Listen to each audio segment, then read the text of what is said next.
आज Doubtnut app download करें।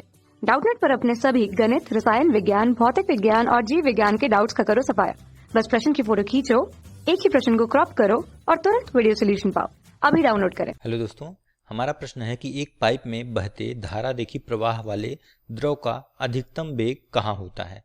ठीक है, मान लिया हमारा ये कोई पाइप है। ठीक है, इसमें कोई भी द्रव है, जल मान सकते हैं, या कोई भी द्रव प्रवाहित हो रहा है जिसका प्रवाह किस प्रकार का है, धारा रेखीय है। ठीक है, धारा रेखीय का मतलब है एक ही लाइन में, एक ही लेयर में बन के प्रवाह हो रहा है।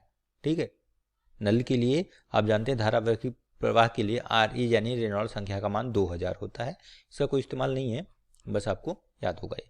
ठीक है, तो अब कह रहा है कि अगर धारा रेखीय प्रवाह हो रहा हो तो वेग अधिकतम कहाँ होगा। उसका मतलब है कि अगर ये पाइप है, अब इसको इस दिशा में मैं x मान लूँ और ऊपर की दिशा को y मान लूँ, तो x अक्ष के अनुदिश होगा, कहाँ पे होगा, अक्ष पे होगा या यहाँ पे किनारों पे होगा। तो देखिए यहाँ पे क्या होता है कि जब प्रवाहित होता है, द्रव प्रवाहित होता है, तो यहाँ पे जो इसके वॉल पे यानी दीवार के पास वाला द्रव होता है वो स्थिर अवस्था में होता है। क्यों? इसको कहते हैं no slip boundary condition, English में कहा जाता है।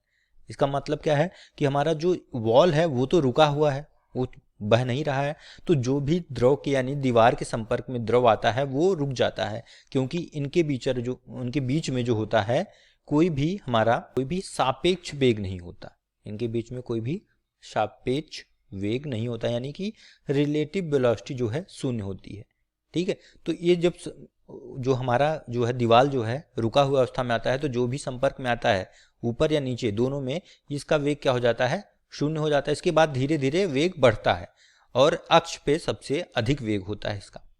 ठीक है, तो यहाँ पे क्योंकि अब यहाँ पे आगे धीरे धीरे बढ़ता है, और इसका कारण ये भी है कि इसमें जो है श्यानता होती है। ठीक है, ईटा जो द्रव में श्यानता गुणांक जिसे कहते हैं, ईटा को क्या बोलते हैं, श्यानता गुणांक। ठीक है, ये क्या करता है, श्यानता गुणांक एक तरह से जिस प्रकार ठोसों में घर्षण का काम म्यू करता है, इसी प्रकार द्रव में श्यानता गुणांक करता है। क्या? अब इसकी गति का विरोध करता है। मतलब अगर ये प्रवाहित इस दिशा में होता है तो ये श्यान बल इसके विपरीत दिशा में लगाता है, जो कि इसकी लेयर का, इसके परतों के बीच में लगता है, इसकी गति का विरोध करता है। तो सबसे अधिक जो हमारा वेग हमें प्राप्त होगा वो कहाँ पे होगा, x अक्ष पे। तो हमसे ये पूछ रहा था कि कहाँ पे होगा, तो इसका आंसर हो जाएगा अक्ष पर, नली के अक्ष पर।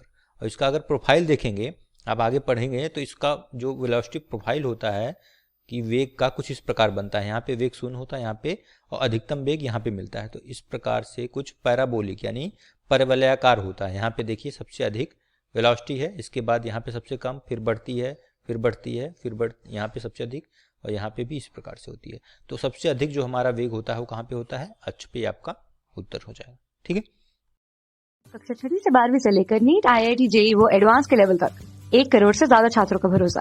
आज ही डाउनलोड करें डाउटनेट ऐप या व्हाट्सएप करें अपने सारे डाउट्स 8400 400 400 पर।